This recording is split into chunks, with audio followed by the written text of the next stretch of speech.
সকাল বন্ধুরা, কেমন আছো সবাই? আশা করছি ভালো আছো, সুস্থ আছো।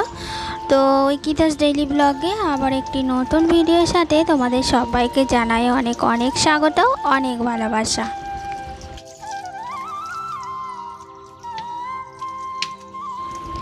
আজ হচ্ছে বুধবার আর এখন বাজে সকাল 6:30 মতো। তো এখন থেকেই আমি আমার ব্লগটা শুরু করছি। বন্ধুরা আমার সাথে থাকো, পাশে থাকো। আজকের ব্লগটা হয়তো তোমাদের ভালো লাগলেও লাগতে পারে।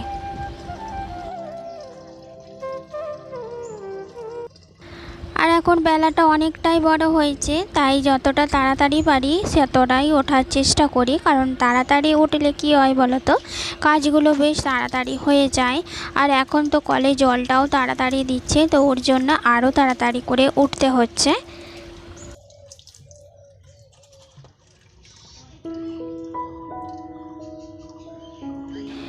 আর এখন তো কয়েকটা দিন তাপমাত্রা অনেকটাই বেড়েছে, যার ফলে প্রাণ প্রায় ও যায় এমনই অবস্থা। তো তাড়াতাড়ি সম্ভব কাজ বা রান্না বান্না সেরে ঘর ঢুকতে পারলেই বাঁচা যায়।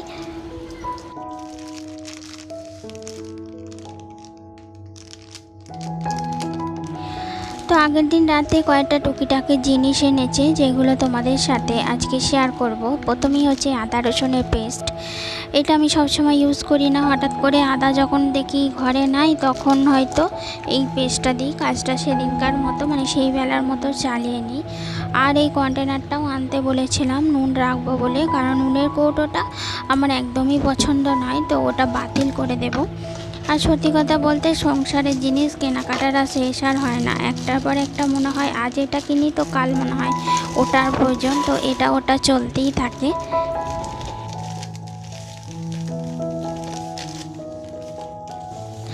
আর সত্যি কথা বলতে মেয়েদের শখের জিনিসেরও শেষ নেই। একদিকে যেমন সাজগোজ পোশাক আশাক আছে, তেমনি রান্নাঘরের জিনিসের প্রতিও অনেকটাই লোভ থেকে যায়। তো কোনো কিছু রান্নাঘরে কোন জিনিস বা সংসারের জিনিস দেখলে যেন মনে হয় নিই, মনটা কেমন যেন ফুক ফাঁক করে, তাই না? তো যতক্ষণ না সেটা নিতে পারছি ততক্ষণ সেটা শান্তি নেই।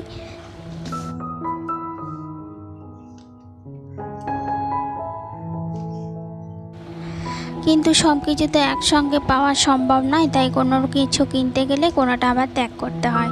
হয় সংসারের জিনিস কিনতে গেলে তখন হয়তো সাজগোজের জিনিস হয় না, তো এরকম করেই চলছে।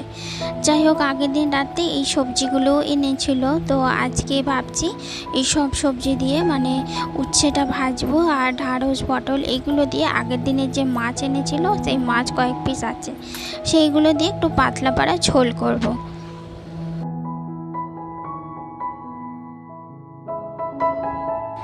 তো এবেলায় এতটুকুই তোমাদের সাথে মানে ভিডিও শেয়ার করতে পেরেছি। এরপর আমি ঝটপট রান্না করে কাজ গুছিয়ে নিয়ে ঘরে চলে গিয়েছিলাম, কারণ শরীরটা খুবই খারাপ লাগছিল। আসলে অতিরিক্ত তাঁত গরমে এরকম হচ্ছে।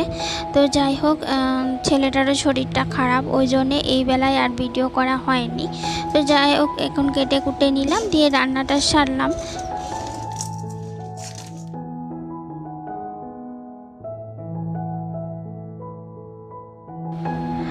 তারপর দেখো, উঠতে উঠতে প্রায় 5টা বেজে গিয়েছিল। তো তারপর কলে জল এসেছিল, খাবার জল ধরে এই যে জামা কাপড়গুলো যেগুলো সকালে শুকাতে দিয়েছিলাম তুলে রেখেছিলাম, কিন্তু গোছানো আর হয়নি, তাই এখন একটা একটা করে গোছাচ্ছি।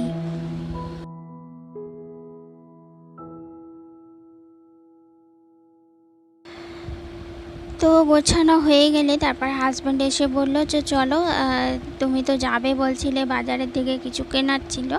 তো সংসারেরও টুকিটাকি কিছু জিনিস ওর সঙ্গে গিয়েছিলাম বাজারে কিনতে।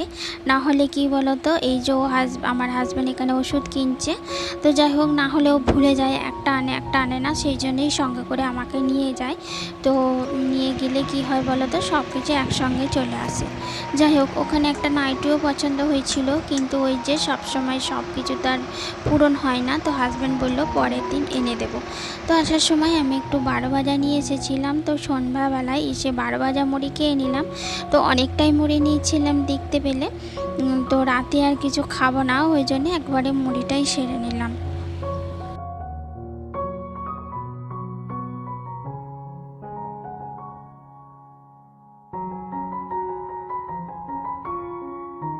সারাদিনে যেহেতু ধুলোবালি ময়লা পলিউশন এখান ওখান যাওয়া থাকে, তো তার জন্যে কী করি, রাতের দিকে একটু ফেস ওয়াশ দিয়ে মুখটা ধুয়ে নিই, তারপরে অ্যালোভেরা জেলটা দিই। আর কোনো ময়শ্চারাইজার আমি ব্যবহার করতে পারি না, অতিরিক্ত গরমে চ্যাটচ্যাট করে আমার অস্বস্তি হয়।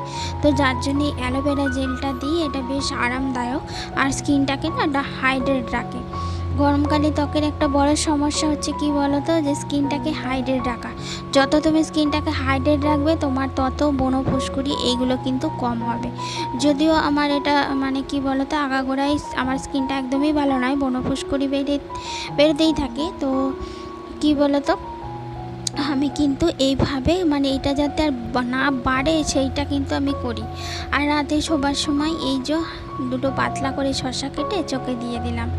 তো চলো বন্ধুরা, ভিডিওটা আজকের মতো এখানে এন্ড করে দিচ্ছি। ভালো লাগলে অবশ্যই একটা লাইক করো। আজকের মতো গুড নাইট, টাটা।